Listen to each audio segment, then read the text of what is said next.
Hey, this is Mark Cunningham from the Beacon Center of Tennessee, and this is our second try at our first episode of Over-Caffeinated. We had this one. We had some technical difficulties the first time. So do I get paid for two? You get paid, that's right, double pay. First and second. Yeah, wow. So before I explain what the show is, let me introduce our guests. So we'll start with the more famous of the two of them, so obviously not you. So we have one of the most popular governors in America, our governor here in Tennessee, Governor Bill Haslam. We appreciate you being with us, Governor. Glad to be here. Looking forward to a conversation. Absolutely. We also have Justin Owen, RCO. You know him from the weekly videos, so and no orange tie today to represent the Vols. So I'm a little disappointed. We didn't think about that. We should have. Yeah, this is pretty. Yeah, that's close enough. Close. Tennessee orange. A little pale. So before we start, too, I also want to wish my grandma a happy birthday. She's 87 today, so I want to say happy birthday to Bernice Cunningham. Yeah, it's a big deal for her. Is this in lieu of a present? This is in lieu of a present, of course. Yeah. It's cheaper to do it this way. So let me explain what our show is. This is the first show we're going to have ever, and it's going to be kind of like a current events type show meets a variety show. So think kind of The View, except not terrible. So it'll be something like that. And we're going to have a celebrity guest once a month, and obviously it's going to be hard to beat this one, but each month we're going to have, it could be... Well, I'm going to be on every month. So it's going to go downhill for sure. So we're going to have either an athlete, a singer, a politician. It doesn't need to be somebody who's necessarily in the political spectrum, but we are lucky to have the governor here first. So before we start, the governor doesn't drink coffee, so no, it's embarrassing. which makes us, I mean, we would get nothing done. So even that effective without any coffee really speaks volumes to you. But so we're going to have a different type of coffee each week, and that's why we call it Over-Caffeinated, because we really strive off of this coffee. So Justin, we're going to get your review. So we have, I'm going to mispronounce this horribly, Yabitu Koba, that seems right. It's from Crema Coffee. So what is your kind of thought on this coffee? So let's try. Yeah, this is from across the street there in downtown Nashville. This is better than the blueberry coffee that you usually make people drink. I will agree to disagree on that. It's very creamy. It's a pretty light coffee. I like it. It tastes like it's maybe from Ethiopia.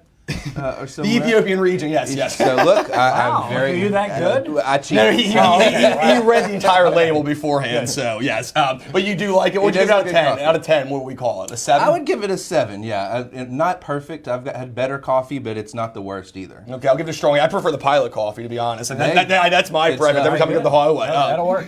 So we're going to talk by opening up about sports. One of the big things that happened, and we'll start with you, Governor, is... UT beat Auburn on Saturday. It was a really big deal. I was on social media. Everyone said, oh, UT is back. This is a turning point in the program. Maybe they're not going to be a national championship type contender this year, but this is going to be the point moving forward. So here's the question.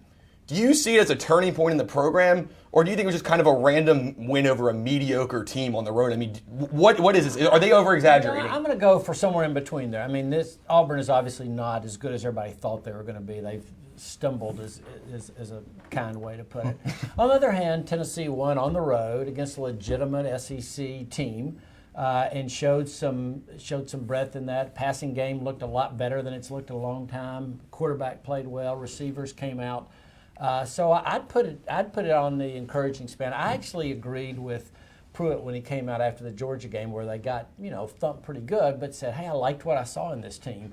And you do have a sense of a team that kind of enjoys playing with each other and is liking what they're doing. So do you see a bowl game this year? I mean, because obviously they continue to not get carried away. Obviously, they got to win 2 out of 2. I mean, they'll beat Charlotte hopefully, and then they got to win 2 out of the South Carolina, Kentucky, Vanderbilt, Missouri. I'm kind of going ahead and throwing in the towel on this weekend as much as I can.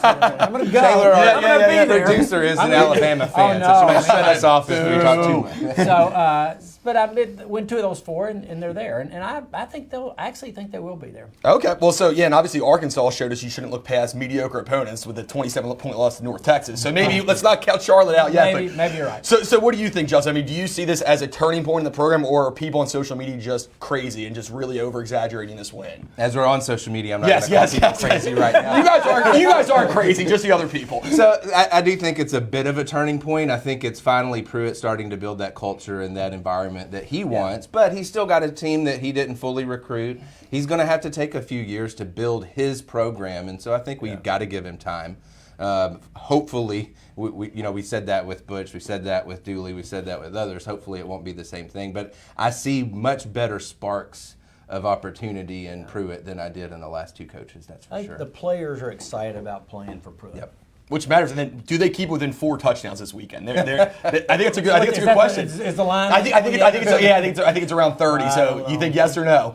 Oh man, we got Bama's good. Bama's really good too. Obviously, makes all the difference in the world. Yes. Having a quarterback that can throw as well as move, and then their offensive line. I mean, look at that. I mean, I think I could complete a pass. Their offensive line. Well, you are going to be out of a job soon. Yeah. I doubt that's right. I doubt I'm in the running for that one. But I mean, great protection, strong defense. I mean, I have no idea what it'll be, but I will. I promise you this: the Tennessee team will come out to play. They won't throw in the towel at halftime, regardless. And I think at the end of the day, people will walk away encouraged again. Which, I mean, that's all you can ask for. And I guess we'll see when Alabama actually plays a team in the top 25. We've not seen them actually play anybody yet, so maybe we'll find out how good they actually are. Yeah. Okay, so talking about hot topics, the hottest topic right now, and for the last 2 years, seems to be President Trump. The midterm elections are coming up, so it was kind of 2 years ago, in about a month, that he pulled that historic upset. Right. So I'm going to ask both of you guys, first of all, what is 1 or 2 things that has been really encouraging about what he's done, whether it's policy or the way he's interacted? And then tell me something that you wish he would work on, maybe one of his downfalls that you wish that he would improve on. So Justin, do you want to start with this one?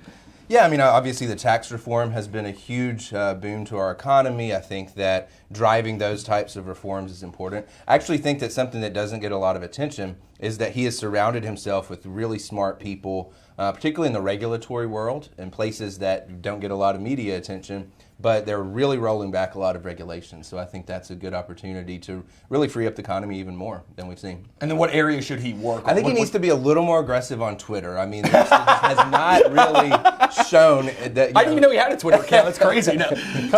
So where should he actually improve? I think tariffs for sure. We're a free market think tank. We don't believe in tariffs, and I do believe that from our farmers to our whiskey industry to our steel industry and others, that's going to have a very negative impact and almost counter to a lot of the other things that he's talking about and doing economically. And if I have to pay more for whiskey as a result of that, I'm really going to be upset about it. You'll be a lot more sober though, so that'll be good. So okay, what about you, Governor Haslam? I'd say a couple things. Okay. And I'll say this. I mean, the things that we believe in about the economy actually work. They really do. I mean, so tax cuts actually are spring. You're seeing great, people always say, oh, we can never have 4% growth. Well, we're showing it. In Tennessee right now, we're at 7% growth, okay? So we're showing what happens when you put conservative economic principles in place. That's number one.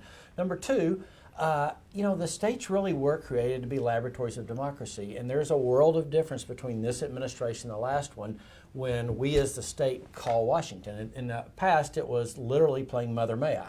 You'd call and they'd say, well, what do you think about it? And then they call back a little while later and say, no, we can't do that. Now you call, and no matter what departments, they say, well, what do you guys think? What do you all think will work? And it's just a different approach. So I think it's working like it's supposed to. We're supposed to let the economy, so I believe in the free market economy. I believe in capitalism. I believe that when people put capital at risk, that's how jobs get created, period, okay? The government doesn't create jobs. People putting capital at risk do that. So what we're seeing is those principles work. What I'm concerned about, I don't see enough concern about the deficit. I'm one of those guys that say we can't just pass on debt to our kids and grandkids and say somebody else will will handle this. I just think it's morally wrong. I think it's fiscally wrong, and I'd love to see an increased attention put on the deficit. And it would have been nice with the tax cuts if you also would have cut spending, cut right? spending That would have been along the way, it. Well, that's the hard part, right? I mean, everybody says, well, let's cut taxes and do that. But the hard part is cutting spending. Mm-hmm. I've seen that here. I mean, some of our most conservative legislators, when we talk about actually cutting spending, don't like it. Everybody always, my joke is, people always say, we want you to run government like a business until you do. And then they go, well, not that part. I liked that part. I have people in my district that like that part. So that's what's hard. That's it. It's cutting spending is really popular generally, but then when you talk about the specifics, nobody wants to cut Right, their they don't want to cut their their pet program. Well, that's great. So that kind of leads us into our next point about policy. This will be the first term that you will not be signing bills into laws. Right. So what would you like to see? What do you think some of the biggest issues in Tennessee are that you would like to see addressed in this legislative session for the next governor to sign? Well, I'm in one of those camps that I'm okay with not passing a whole lot of legislation. I mean, I really do. I mean, the economy is working well. We have an education program that's going very well.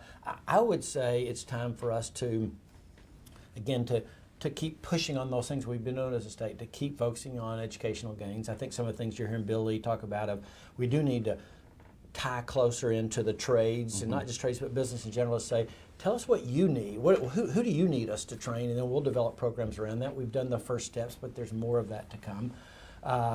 Again, I think it's about focusing on, we have an economy that's growing really well. Let's understand why that is and make certain we keep putting on more steam.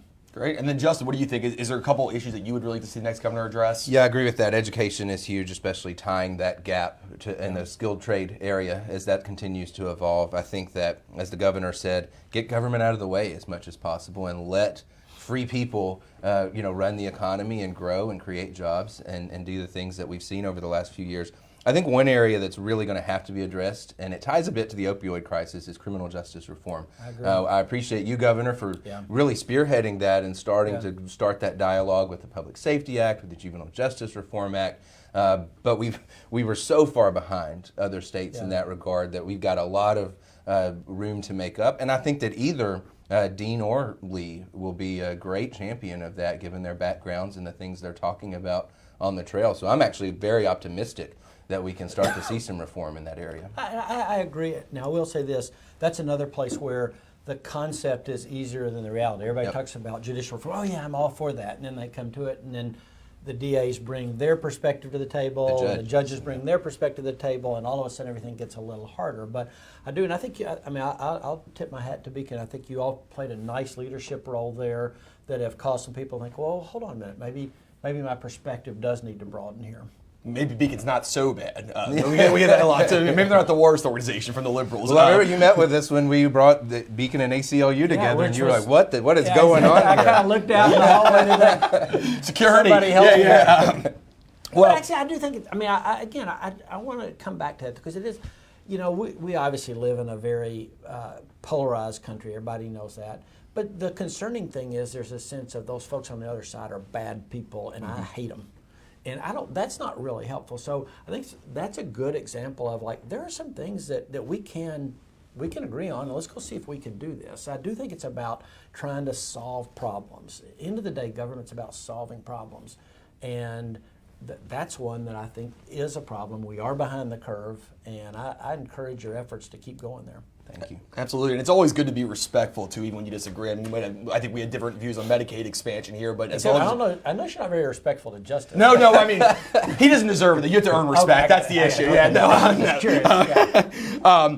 So now this is going to be more of our fun segments here. Right. So this is going to be a "What are you watching" hasn't been segment. fun No, so far. not. I mean, it's not been as fun yet. It's going to get way more fun here. So everyone watches TV, probably you less than us, but we want to hear kind of what show you're watching right now, either on Netflix or on TV. It could be reruns, and you have to kind of pitch them. Why should they be watching the show? So Justin, we'll start off with you. What show are you currently watching, and why should they be watching it? So I'm currently watching Ozark, and if you wanted to feel good about your life and realize that it's not as stressful as you might otherwise be, then you should watch Ozark, because the things that they go through is pretty crazy. Is that a drug show? What is that Yeah, about? it's about heroin, pretty much. Okay. I mean, money laundering and heroin in the middle of nowhere in Missouri. So, beautiful lake, but really crazy. That sounds like crazy everything I know about Missouri. So that sounds right. So what about you, Governor? What are you watching? I'm a horrible. It's like asking me my favorite coffee question. I am not a great TV viewer. I hope maybe that'll change here in about 14 weeks. Well, yeah, you have a lot more time to do it. If I have to come up, Chrissy and I watch This Is Us. That's great. I love Yeah. the drama, and it's kind of amazing to me how many current situations they bring into the dialogue. So I'm a fan. Every time when it ends, like I said, I don't watch a lot of TV, but I go, wow, okay, that is good TV. And you make sure to throw out your crock pot, right? When Jack died from the crock pot. So I just want to make sure. Man. Gosh, that was the craziest PR nightmare ever. But they did a great job, though, doing it. So this next segment's going to be just me complaining. So that's like my normal day. Just a normal day at the office. But it's going to be a segment called "What's Bugging You," and it can be about politics, it can be about anything. But what's actually bothering me right now is the hatred of Nickelback. the band Nickelback. Everybody hates This them. has just now started bothering you I mean, because- it's really bothered me more. So it's like when there's a politician you don't like, or on college game day when there's a coach you don't like, and say, oh, this coach loves Nickelback. And the fact is, Nickelback's pretty good. I don't understand why everybody hates them. They're good at what? They're catchy. I mean, they wouldn't sell out shows and have #1 albums if people didn't like them. But I feel like everybody. song? Oh, this is How You Remind Me for sure. I mean, that's a great one. I mean, I can name. There's about 12 songs on my iPod. And anytime, and I still have an iPod too, which is impressive, I think, on its own. But people go through and like, what's wrong with you? And I'll go to the bar and I will put $7 worth of Nickelback in the jukebox and just enjoy it. And be at the bar by yourself. And people, everyone flees. I'm at the out bar by doors. myself anyway, so that's not. But that is I think they're great. And we hear about Green Day or Dave Matthews Band, and these bands that are clearly way worse than Nickelback, people disagree. People love. So what do you think about Nickelback? Do you think they're a little bit underrated? I'm surprised you just now got upset about this. Well, I've been upset, but I can do it on to Right, an you can audience now here. rant onto an audience. I've been trying to do it. About 7 years ago, I remember liking a page on Facebook that said, this pickle can get more fans than Nickelback. And it got like 10 times more fans than Nickelback. I mean, it's horrible. But that's the Horrible point. music. It's like people overreact. Have you ever listened to Nickelback or not? I have, but I'm not. Not a fan. intentionally. But they're not terrible, right? There's a difference between being. No, I'll go with it. They're not okay. terrible. Yeah. They're better than Creed. I think. I think that's just my one thing is I just don't think. I'm not saying they're great, but they just take too much heat for being a pretty good band. So that's it. End rant. It will be better next week. We will never be playing Nickelback as the exit and intro. That's music not on this true. show. Okay, so now here's a good question. So it's going to be called this or that. So I'm going to give you guys two options with different things, and you got to pick one. And you can talk about why you like that or why you chose that if you want to. But the first question is a movie question, so we'll see. But Lord of the Rings or Harry Potter? Lord of the Rings for sure. Yeah, same. Lord of the Rings, just a much better Not movie. close. Oh, I guess if you were 12, maybe Harry Potter, but Lord of the Rings is Well, better. the story behind Lord of the Rings makes it the winner. Yeah, that's a lot cooler. And did you read the book too? Oh, yeah. And you read the books? I have not No, read just the the movies. Okay, that seems to be. You asked about the movies. Well, yeah, that's true. That's true. Okay, would you rather attend a Titans game or a Predators game? Justin, you can go first. You know what? I love both, and I've enjoyed both. Yeah. But the there's just nothing like being at the barn for a Preds game. It gets so loud and so much fun, and it's cold, and it's just the Preds have done an amazing job making hockey popular in a southern city. Yeah. Yeah, I mean, first time I went to a Preds playoff game, I was like, this is like the Tennessee-Alabama game when Tennessee was good. You know, it was that kind of electric atmosphere. Were you born then? It's a while ago. I can remember. So what's your choice? You got to pick one. I'll go with the Preds games. Although the Titans games are really fun, but it's just hard, that indoor atmosphere and the buzz and everybody's into it, and there's all the routines that everybody has. It's hard to beat. And they win more. Yeah, I think that's probably a big thing. They do win more, so more people tend to go. Okay, what You is can usually just go to a Preds game and watch the Titans up not wearing shirts and throwing catfish. And drinking beer out of catfish. That's right. you get the best of both worlds. There you go. right. That's perfect. What is more annoying downtown? Scooters or pedal taverns? Pedal taverns, not close. Well, look, you know that I almost Yeah. became the spokesman for Bird Yeah, during the this scooter is debacle. scooter habit. Well, No, he just loves them. a lot of media on that more than any other issue, strangely. For sure, pedal taverns. I mean, just they get in the way. They're just drunken buffoons. And I wanted to move to Denver after being there this last weekend. I had so much fun there until we got stuck behind a pedal tavern. We're like, we're going back to I Nashville. also think like it's 10:30 a.m. Like, what do you people Exactly, do for a on living? a They're drawing Tuesday. pedal They're taverns. Yes. have fun. They live it out. Okay. I'm jealous of what they're doing for a living, Maybe. so that sounds Yeah. good. Maybe unemployment insurance is what they need to do. Okay, so Rolling Stones or Beatles? Oh, Beatles. Beatles for sure. Okay. I wrote my Yeah. my high school thesis paper, whatever you call it, on the history of the Beatles. So. But we all agree Nickelback's better than the Beatles, right? Is that we're on the same page there? We got 3 yeses on that I'm just one. going to ignore all your efforts. They're going to end better. There we go. That's right. So the last question is: do you like wet ribs or the dry rub ribs better? What's your choice? Wet ribs. Ooh. I'm dry. Finally, a disagreement. Yeah. Yes. And what's the best? Peg leg porker has Yeah, the best that's the best ribs in town. Nashville, right? They're pretty good. They're pretty good. And would you take Memphis or Nashville barbecue? You would take Memphis, right? Well, Memphis, going to law school in Memphis. Yeah. But Central Barbecue is coming to Nashville in like 2 months, right. so that's going to change my life. And you take Memphis as well? You know, Memphis, I'll probably have to lead there. Although Memphis is pretty much the dry barbecue, so I'm going against my earlier answer. Inconsistency. It's just hard to Uh-oh. beat the spirit- Flip-flopping the spirit- politician I know, again. What are we seriously, doing? The spirit and the history of Memphis ribs, it's part of the culture. Okay. Well, so we're almost done here. So our last couple questions are going to be for you, Governor Haslam, just kind of about some of the time that you spent in office and things like that. So I've noticed that both gubernatorial candidates are both really applauding you, basically trying to say, I'm more like Bill Haslam. You're leaving office with a very high approval rating. That's kind of got to make you feel good, leaving with that kind of popularity where both governors are trying to be like you and trying to say they're going to be an extension of your term. I mean, tell me about how that feels to leave with such popularity. Well, let me start here. This is a great job, and I've said that for 8 years, but I really mean it. If you want to have your life have some kind of impact, it's hard to beat being governor of your home state. It's a wonderful job, so I love that. We've had some huge advantages. The economy's been going in the right direction most of the time. We've had a Republican legislature, so when we came in, we did a lot of really big stuff right out the gate. We did tort reform, civil service reform, which of all the things we've done gets ignored, but I think it might be the most impactful thing we've done. Tort reform, tenure reform, civil service reform, workers' comp reform, where workers' comp rates in Tennessee are down 40% from when we started that. I mean, so a lot of those things we were able to do because we had, remember, I'm the first governor really in history, Republican governor, to have a Republican legislature. And so we had a chance to say, here's all these things that we believe.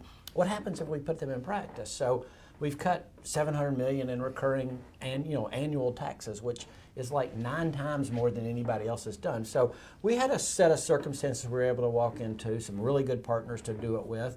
And I think the big thing is we're able to put a focus on education, a little like judicial reform. We were behind the curve, but to show some great gains in progress, which I think the state should be able to keep building on. Well, I think it says a lot, too, when you have literally candidates from both sides of the aisle saying, I want to be more like him. I want this to be the next term. So, I mean, congratulations on that. And then, so the last 2 questions before we go is, what is your number one biggest achievement as governor? Other than being on the show. I'm assuming this is one. What's number 2? The first 2 shows. Going out with the bang, right? That's right. Really clear, the first 2 shows. That's right. I think, I'm sure when people look back at us, they'll talk about Tennessee Promise being, the 2 years free community college and technical school, which is really, really a big deal, and I think that. But I'm going to come back to say, is changing the way that we hire and promote people in state government. Remember this, we're a monopoly. You want a driver's license, you're getting it from us. You're going to drive down the interstate, you're going to drive it. If you're in the prison system, you're in one of ours. So in those circumstances, it's all the more important that you have great employees. Right? So we've been able to do 2 things.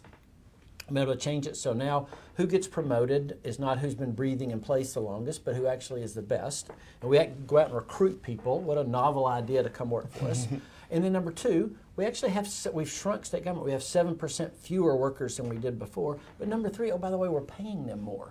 I think that's it's back to more of a market-based idea. Let's don't pay people mediocre, but give them long-term benefits and promise them they'll never get fired. That's not a good way to run anything. So let's go hire the best people, pay them what they can make out on the market, but also put expectations in place. And I think we've done that. And at the end of the day, those areas where we're a monopoly, hopefully you're getting better service than you were before. That's interesting, the government's a monopoly, because Joe outside of Church Street in that alley sells me his driver's license. I thought that was fine. I didn't know that was illegal. That's weird.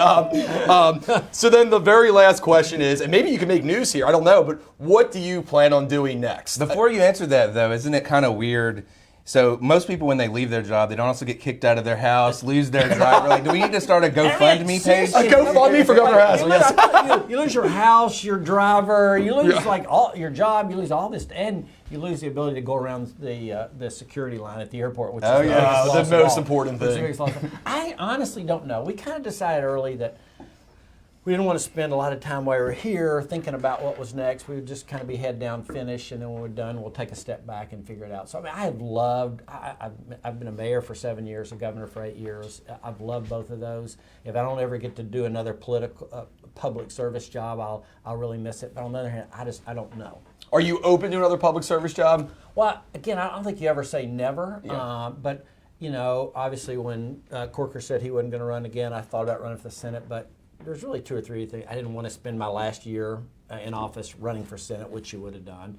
Number 2, it's a little hard to get excited about going to Washington right now. I mean, we are able to do a lot of things here. And when I talk to governors who have become senators, none of them like it a whole lot. And then number 3, I've just, I've been in office for 15 years. I do think there's an advantage for people to not be in office all the time. I think there's a step back, go back to real world.